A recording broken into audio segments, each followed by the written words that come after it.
Hi, everyone, and welcome to It's Time to Excel, where we inspire and we ignite the possibilities. This month, we have been talking about financial statements and the importance of those financial statements. And even better yet, what those financial statements are actually telling us, which is really cool. So that's one thing that we want to talk about. And I want to kind of continue with that as we're going, because you know what? Your financials actually talk to you. They really do. So let's get an idea of kind of what they're saying. What are those key financial statements?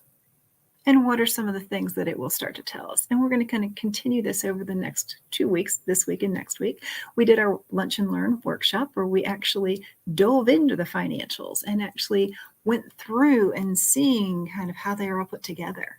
And we're going to share a little bit of that with you today. So welcome everyone, and we trust that you're having an amazing day. And we're going to go ahead and get started to those key financial reports. So first and foremost, what are the key financial reports? Question number one, as we're going through this. Okay, so what are they?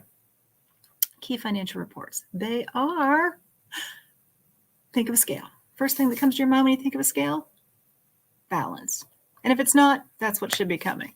Scales typically, they need to be balanced out. So when you think of a balance sheet, you want to make sure that it's in balance. So what are we balancing? We're going to talk about that in a couple of minutes. What else do we need to know? We need to know what our income is, our profit and loss. So that is called either our income statement or our profit and loss statement. And then, of course, there is another report because, after all, cash is king. So those key financial reports, we're going to talk a little about them. What are they telling us and what are they really saying? Let's get started.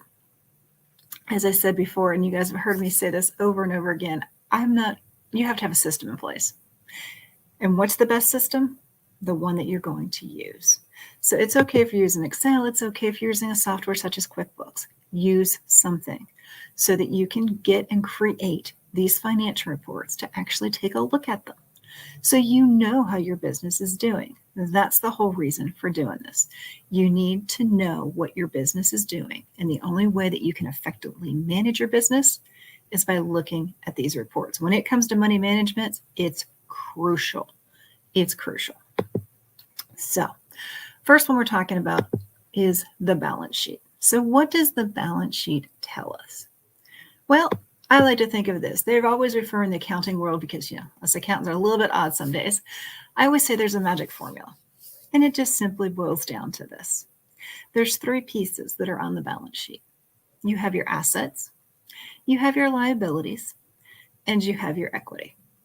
And honestly, there's not really much magic about it. It's just math, but it's a lot more fun to put the little magician up here. So we have assets, we have liabilities, and equity. These are the components of the balance sheet. These are the only components of the balance sheet. And the bottom line is, I mentioned that it has to balance. So how does it balance? If I'm only working with these 3, I've got to figure it out some here. Here's the magic formula. Assets equals liabilities and owner's equity. So when you're thinking about this, you have your assets on the one side of the scale and you have liabilities and equity on the other side. So what in the world does this mean? Assets are simply what you own. What does your business own? Liabilities are what does your business owe? So assets, that's your items such as your bank accounts, your cash, your buildings, vehicles, anything like this, computers, things that you own in the business. Your liabilities on the flip side are anything that you owe. So those liabilities are going to be like your credit card, any kind of loans payable, those types of things. And equity is pretty much what's left in a very broad category. But this is where, as the equity as being a sole proprietor or being an LLC or an S corp, so being on your own and you are the owner, this is actually where your pay actually goes because it's part of the equity of the business. And it comes across just like that. And it's an equity account. So those are the 3 categories that are in there. So what does the balance sheet tell us? It tells us how our business is doing over time, and it's cumulative. So it keeps going and going and going. From day one, it keeps building. I always say, refer to this if you think about a tree and you see the rings of that tree. That's exactly your balance sheet, because it builds from year to year to year. And what it is doing is it's helping us to see the stability of our business. Do we have enough assets to cover our liabilities? Probably a good question to know. Things like that. And we're going to dive into ratios another day. And ratios simply are starting to really see what these numbers, we're getting nitty gritty on them. But we want to go ahead and kind of get the broad picture today. So basically your balance sheet is telling you what you own, what you owe, and pretty much what's the equity left in your business. So that's the one statement. This is the one most folks know, the income statement, otherwise known as profit and loss statement. And it's pretty simple. So what's the magic formula here? That magic formula is simple. You'll notice there's no assets, liabilities, or owner's equity on your profit and loss, because your profit and loss doesn't tell you anything about that. Your profit and loss tells you about your revenue or your income, your expenses, and whether or not which one's bigger. So revenue minus expenses equals your profit and loss. So this is where you're really going to dive in and see, how's your business getting income in? What types of income are you getting in? You may have multiple ones. So for me in Excel with Me Training Consulting, I break mine up into training as well as consulting, because I do two different things that all blend together, but I need to know how much time am I spending? What income am I getting based upon the time that I am spending?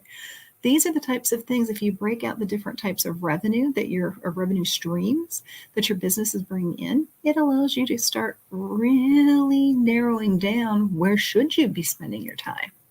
Because if you're spending your time and it's not making you the money, but this other item over here is making you a lot of money, you probably want to focus a little bit more time there. So it helps you to make good, educated decisions. Of course, expenses, welcome to owning a business. There's always expenses. The trick is managing those expenses, and you've got to be able to get your fingers and hands around that. That's exactly what your P&L does. It actually, P&L, profit and loss. Yes, I still use some accounting lingo. It is what it is as we're going. But this is going to allow you to see exactly those categories. How much are you spending on advertising? How much are you spending on your whatever you have, your marketing, your advertising, professional development, even utilities, things like that. Anything that you spend money on, that's an expense. Then we need to know, and we need to be able to manage that. So that's exactly what we're doing here, is we're evaluating the revenue and the expenses so that we can see, is our revenue higher and we have a profit, or is our expenses higher and we have a loss? And the answer will be yes. Because as small business owners, it definitely goes up and down. You definitely, if you want to be in business long enough, you're going to have to start really focusing on those profits. So you've got to get your hands around it. You've got to make your money behave. You have to, if you want to have long-term success. And this is the statement that's going to help you to really dive into those incomes coming in, the expenses going out, and whether or not your business is making money. Or profits, shall we say, because you need to be profitable in order to scale. You need to be profitable in order to pay yourself. You need to be profitable if you want to stay in business. Now, that doesn't mean there won't be some ups and downs. It is what it is, and that's okay. That's absolutely okay. So that's what it is. And the cool thing about a profit and loss statement, one of my favorite reports in QuickBooks Online that I really encourage my clients, and if we're working together, we are looking at, is the profit and loss by month. Because all of a sudden, I can now get this nice little report, January, February, March, April, May, June, and I can now look for the whole year, and I can start seeing if there's any holes anywhere. Maybe I forgot to record something. Maybe something dropped off. What's going on? Or the other way, all of a sudden my number jumps in one of the months. Why? If you're using a software, you can drill down and find out why. Was it miscoded? Did you have an expense you didn't expect to have happen? You don't know, but you can find out. And that's the nice thing. You can start seeing trends, because in business, there's ups, there's downs. And when we can start seeing those trends instead of the valleys and the peaks, we can start to level that out a little bit. And that makes quite the difference. So what else do we have? We talked about the assets, the liabilities, the equity, the revenue, the expenses, and profit and loss. But the bottom line is, and how this kind of in general kind of gives you an idea of what they're telling you. Bottom line is there's one thing in your business that's the most important, and it is king. So how do I start looking at how my cash is coming in? That's our cash flow statement. It takes the cash pieces of the profit and loss and the balance sheet, because yes, there are cash items in both, not on the same. So this is the blender, basically. This blends and just focuses in on cash. You will see net increase of cash or net decrease of cash for the period of time. Cash is your lifeblood, and it gives you the map to see exactly how quickly do you get paid. Do you have enough cash to be able to pay your bills?